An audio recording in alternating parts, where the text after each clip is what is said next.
Hello, j'espère que vous allez super bien ce matin. Bon réveil matinal. Alors, nous sommes rendus à la semaine 4 sur 5 de l'enseignement, qui va impacter, transformer et propulser ta vie à une autre dimension sur les 5 sens spirituels. J'ose croire que tu as téléchargé ton cahier de méditation, qui avait déjà été déposé dans le groupe et que tu l'utilises à bon escient. Et ce matin, nous parlerons du goût spirituel. Psaume chapitre 34 et le verset 9 nous dit « Goûtez et voyez combien l'Éternel est bon ». Quand Dieu t'enseigne à savourer sa présence. Le goût spirituel, c'est la capacité à discerner, à savourer la présence de Dieu. Il ne s'agit pas seulement de la connaissance mentale, mais c'est une expérience vivante de sa bonté. Lorsque ton goût intérieur est éveillé, tu n'as plus besoin qu'on te persuade. Tu sais que Dieu est bon parce que tu l'as goûté en fait. Ce sens t'aide à rejeter tout ce qui est amer, toute nourriture amère, toute nourriture acide, toute nourriture, comment dirais-je, qui n'est pas bon pour ta santé, qui n'est pas bonne autant pour moi pour ta santé spirituelle. Voilà. Tout ce qui en fait ne vient pas de Dieu et qui est du superficiel, qui te pousse à tout ce qui t'éloigne en fait de Dieu. Mais ce goût te pousse à désirer les saveurs profondes de la parole de Dieu, de la présence en fait de Dieu. Nous avons déjà parlé de la vue, de l'ouïe, de l'odorat, mais Dieu veut également que tu apprennes à goûter, ce qui est bon, à consommer ce qui est bon en fait. Que tu fasses l'expérience de sa douceur, de sa paix, de son amour, Que tu nourrisses ton âme de ces bonnes choses-là, parce que tu sais, c'est quand tu manges de la nourriture physique, tu manges et cela nourrit ton corps. Le goût spirituel te permet de discerner ce qui est bon à consommer pour toi, tu vois, pour entretenir ton esprit, pour entretenir ton âme, pour entretenir ta relation avec Dieu et pour t'amener à un autre degré, à un autre niveau d'intimité avec lui en fait. Alors, le goût, n'est-ce pas, spirituel t'amène à savoir déjà ce qui est bon pour toi et cela t'amène à expérimenter avec Dieu de nouvelles saveurs, tu vois. De ne pas toujours rester sur la même longueur d'onde, mais d'aller en profondeur en fait. Souvent dans les enseignements, souvent lorsque tu lis sa parole, souvent dans l'intimité avec lui, que tu goûtes sa présence, que tu sentes que sa présence est bonne, que tu entres en intimité profonde avec lui. Et l'une des choses qui t'aidera toujours et toujours, dans tous les cas, même pour les 5 sens d'ailleurs, c'est la louange et l'adoration. La louange et l'adoration te permettent de ressentir la présence de Dieu avec tous tes 5 sens en fait. Tu vois, cela t'amènera à refuser tous les nourritures fades. Ça veut dire ce qui n'a pas de goût, les compromis, les critiques, les distractions, les relations toxiques. Dieu veut que ta bouche spirituelle soit remplie de sa bonté et qu'à travers toi, d'autres puissent aussi goûter sa grâce, sa bonté en fait. Et pour cela, il y a une chose très très très capitale, c'est l'entretien de ton âme.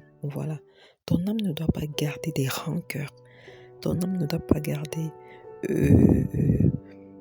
des critiques blessantes, ce qui t'a blessé et qui est toujours en toi, qui te pousse parfois à prendre des mauvaises décisions, à réagir sur le coup des émotions. C'est le goût en fait. Lorsque tu goûtes à la présence de Dieu, tu sens combien il est bon, combien il est agréable, combien ce Dieu-là est au-dessus même de tes faiblesses, combien il est capable de te venir, voilà, en aide, pas en tant que, comment dirais-je, en tant que ce Père-là, en fait. En réalité, il y a deux types de goût, n'est-ce pas? Le goût céleste et le goût mondain. Voilà. Proverbe chapitre 27 et le verset 7 dit: celui qui est rassasié foule aux pieds le rayon de miel, mais à celui qui a faim, tout ce qui est amer paraît doux. Quand ton goût spirituel n'est pas exercé, tu peux appeler bon ce qui est mauvais pour ta santé spirituelle. Voilà. Certaines choses, justement, peuvent te séduire, mais n'apportent aucune vie, tu vois, dans ton âme, dans ton cœur, voilà, dans tes relations de tous les jours. Par exemple, une relation qui paraît tendre, mais qui t'éloigne de ta paix intérieure, qui t'éloigne de Dieu, sache déjà que c'est pas bon pour toi. Justement, quand on dit c'est pas bon, ça veut dire qu'on goûte et on se rend compte que c'est pas bon. Sauf que parfois, tellement tu es aride, tu vois, que tu ne te rends pas compte que cela n'est pas bon pour toi. Il faut parfois que des gens de l'extérieur te disent: ah non, c'est pas bon, ah non, fais attention et autres, voilà. Une opportunité peut sembler brillante, mais ton esprit perçoit un arrière-goût amer. Là, c'est quand c'est déjà développé même, en fait, tu vois. Une série ou un contenu peut te divertir, mais éteindre ta lumière intérieure, tu vois. Et ça, c'est que tu goûtes et tu te dis non, ceci est au-dessus, tu vois. Et j'ai expérimenté personnellement, hein. Il y a des émissions, il y a même des personnes que tu peux écouter, voilà, qui de prime abord ont de bons sujets, de bons contenus, mais qui absorbent en fait ton énergie. Et parfois, lorsque tu écoutes, tu vois, en fait, tu consommes, tu as l'impression, ça a l'air d'être bon, ça a l'air de t'enseigner, ça a l'air, voilà. Mais au fond, quand tu sors de là, tu es comme vidé, tu te demandes, mais pourquoi j'ai même suivi ça, pourquoi, voilà. Parce qu'à la fin, ça ne t'a rien apporté de bon. C'est pourquoi Dieu veut éduquer ton goût spirituel. Il veut que tu apprennes à dire comme le psalmiste: ta parole est plus douce que le miel. Alors, la question que tu as médité, et tu prendras également ton cahier pour le remplir: qu'est-ce que mon âme savoure le plus souvent? La présence de Dieu ou les distractions du monde? Tu vois, voilà. En fait, c'est comme ça que tu sauras toi-même, tu vois. Et tu feras la différence. Cela t'aidera également à faire de bons choix. Ceci nous amène sur notre volet: les erreurs fréquentes à éviter. Ne confonds pas le plaisir et la bonté divine. Ça veut dire tout ce qui plaît, comme on l'a dit, n'est pas toujours sain. Ne te nourris pas des opinions des autres, des opinions humaines, au lieu de la parole de Dieu. Ne pas te confondre, en fait, ne sois pas comme le commun des mortels, en fait. Tout le monde fait, je fais aussi. Non. Ne perds pas, tu vois, l'appétit spirituel par le péché ou la distraction. Le péché, les gens pensent souvent que le péché, ce n'est pas que les relations sexuelles, hein. Encore que les relations sexuelles sont une très très très grande porte d'entrée. Mais je vais également te parler des querelles, de la colère, voilà. La colère même, je dirais pas ça, je vais dire comment dirais-je, la haine, voilà, que tu peux entretenir, les rancœurs, tu vois, les commérages, voilà. Cela détériore vraiment ta langue. C'est un peu quand tu manges une nourriture. La plupart d'entre nous, hein, surtout nous les mamans, lorsque nous faisons la cuisine, il nous est arrivé plusieurs fois de goûter une nourriture chaude qui brûle notre palais. Ne mange pas, ne consomme pas un aliment qui va brûler ton palais jusqu'à ce que tu ne parviennes plus à savoir quel est le bon goût, entre guillemets, voilà, pour toi, tu vois. Il y a les distractions, c'est clair, la télé, les smartphones, maintenant, c'est monnaie courante. Mais moi, de temps en temps, il a fallu vraiment, surtout que je travaille beaucoup avec les écrans, que souvent je me pose et que je mette une limite, tu vois. Voilà, qui te rappelle, non, tu as déjà fait tel nombre d'heures sur ton téléphone, même si tu as du travail à faire, là-dessus tu te poses, oui. Et parfois on se retrouve en train de scroller, ça ce sont les distractions qui t'empêchent, n'est-ce pas, on l'avait déjà vu pour lui, d'écouter même la voix de Dieu, parce que tu ne consommes pas du bon, tu vois. Il y a également le fait de se contenter d'une relation religieuse. Et la question que je vais te poser, es-tu religieuse ou alors es-tu spirituelle? Es-tu une femme spirituelle ou es-tu une femme religieuse? L'année 2024, les dames, voilà, nous avions pour thème deviens une femme esprit. Ça commence par là en fait, de ne pas voir les choses comme tout le monde voit, de ne pas les entendre comme tout le monde les entend, de ne pas sentir comme tout le monde, de ne pas manger ou consommer comme tout le monde, voilà. Nous avons besoin et de ne pas toucher comme tout le monde, voilà. Nous avons besoin en tant que femme esprit d'aller au-delà du physique. C'est pourquoi nous avons instauré ce thème des 5 sens spirituels, voilà. Ne mange pas spirituellement les influences, tu vois, les influences du monde. On entend maintenant tout le monde dire je suis influenceuse. C'est devenu un métier finalement, être influenceur, être influenceuse. Mais la question que moi je vais te poser, quel est le contenu que tu consommes à longueur de journée, tu vois? Cela joue beaucoup sur le développement de ton goût spirituel. Une chose que nous devons faire constamment également, qui va développer notre goût spirituel, c'est la gratitude. La gratitude, je ne parle pas du contentement. Le contentement, c'est d'accepter ce que tu as déjà ou ce que tu as et de te dire, ok, c'est bon, je reste là, je m'agrippe, c'est bon. Non. Par exemple, je vais prendre quoi, tu as un emploi entre guillemets médiocre et tu te dis, ah non, comme je suis mère au foyer, ça me permet de m'occuper de mes enfants, même si je n'ai pas un emploi bien payé, alors c'est bon. Le contentement, c'est que tu vois bien que ton couple ne va pas bien, mais entre guillemets, tu ne te déranges pas, tu te dis, ok, bon, Dieu m'a quand même donné les enfants, n'est-ce pas? D'autres n'en ont pas, et en plus, on dit même que un homme ne peut pas tout avoir. Non. Vraiment, les réflexions de bas étage comme ça, une femme esprit doit pouvoir quitter cela, tu vois. La gratitude, par contre, c'est de remercier le Seigneur, de rendre grâce pour ce que tu as. Par exemple, tu as un emploi, voilà, pas vraiment décent. Décent veut dire vraiment pas bien rémunéré. Tu te bats encore et tu es à la maison, tu t'occupes aussi de tes enfants. Seigneur, merci beaucoup pour ces enfants que tu m'as donnés.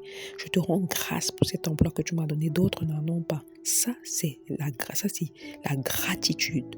Maintenant, la gratitude te pousse même à chercher plus s'il le faut. Je précise, s'il le faut. Voilà. Parce qu'il ne sert à rien justement aussi d'aller avoir un gros emploi où tu es bien payé, où tu te tues la tâche pendant que tes enfants n'ont pas d'éducation spirituelle. Il ne sert à rien. Donc j'espère que tu as fait la différence entre la gratitude et le contentement. La gratitude ouvre même d'ailleurs encore plus de portes. La gratitude est de dire merci Seigneur pour ce conjoint que tu m'as donné. Effectivement, d'autres même n'en ont pas, c'est une grâce. Si nous sommes dans une période de trouble, alors Seigneur, aide-moi, révèle-toi, dis-moi comment est-ce que je peux faire pour apporter une solution dans ce problème, à ce problème, dans mon couple par exemple. Voilà. Donc j'espère la gratitude est très importante parce qu'elle affine, n'est-ce pas, ton palais intérieur. Elle te permet de ne pas manger, de ne pas consommer avec un palais brûlé. Du coup, quand le palais de ta langue est brûlé, tu consommes sans savoir est-ce que c'est salé, est-ce que c'est ce qu'il y a du piment. D'abord, quand tu mets parfois du piment, tu sens seulement comment ça pique, en fait, ça va dans tous les sens. Un exercice que j'ai appris à faire, et que je vais te recommander chaque jour. Nomme 3 choses pour lesquelles tu es reconnaissant tous les jours que Dieu crée dans la mesure du possible. Crois-moi, cela va t'ouvrir comment dirais-je, va affiner, voilà, ton palais spirituel en fait.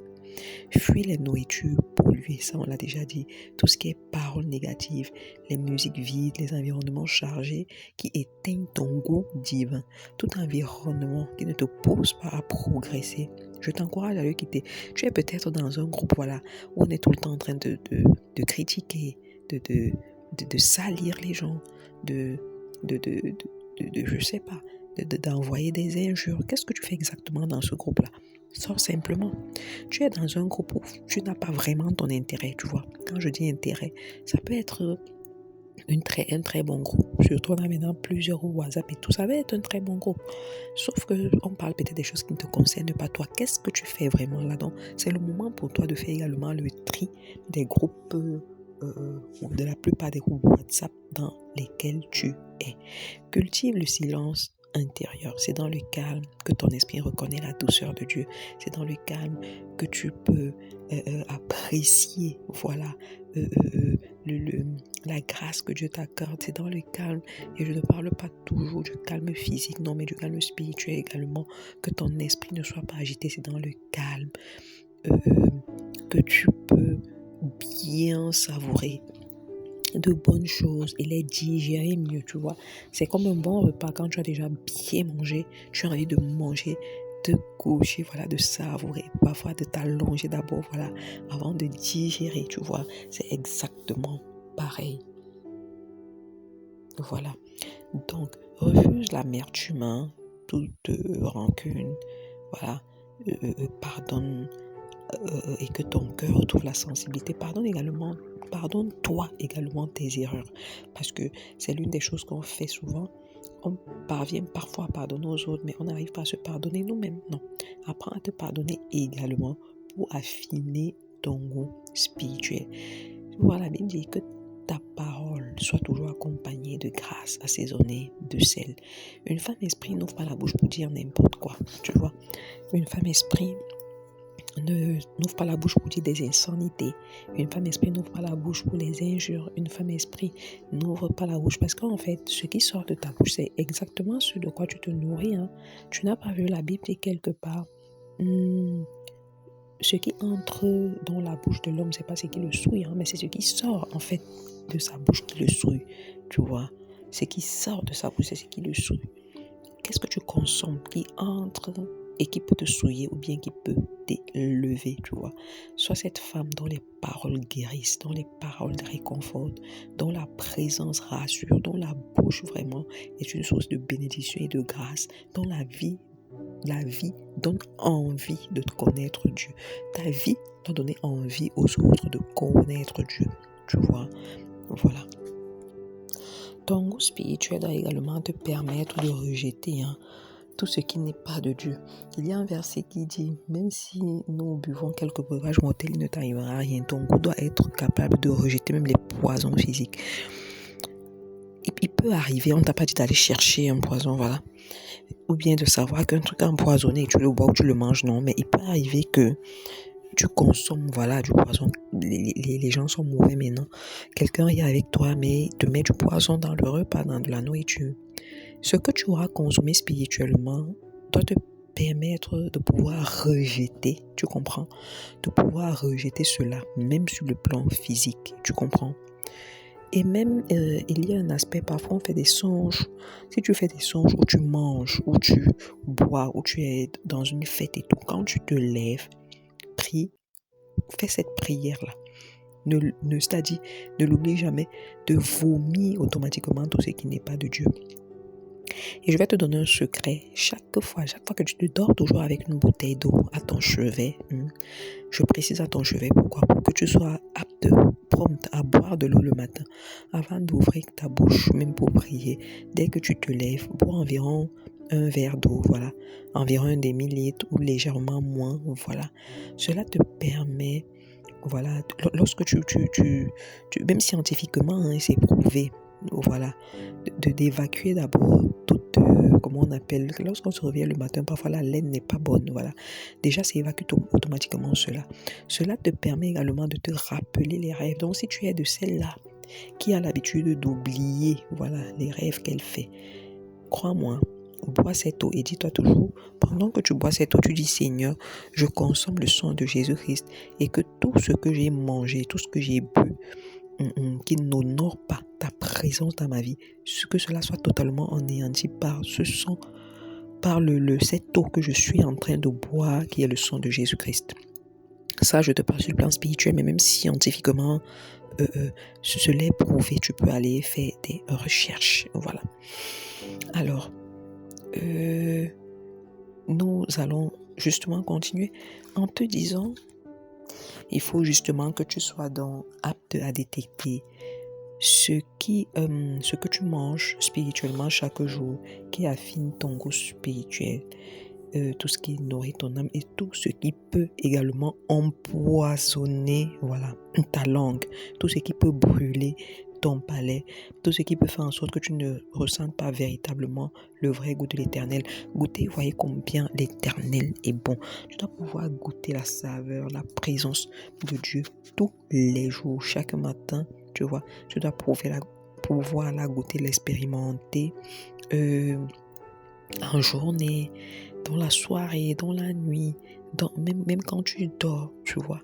Il faut que ta bouche proclame la douceur de l'Éternel, tu vois, et annonce son bon goût, c'est-à-dire ce que tu as goûté, voyez comment l'Éternel est bon. Si tu as goûté et que c'est pas bon à ton palais, comment est-ce que tu vas annoncer, voilà, comment est-ce que tu vas dire aux autres, comment est-ce que les autres auront envie de rester près de toi si à chaque fois qu'on est près de toi, voilà, tout ce qui sort de toi est mauvais. Non, il faut bien faire le tri, tu vois, voilà. Donc, pour cela, tu vas chaque matin, voilà, goûter à la bonté de Dieu, ouvrir ton cœur à Dieu chaque matin. Le matin, parce que voilà, c'est cela qui dirige ta journée. Ta vie doit dégager la saveur du royaume de Dieu.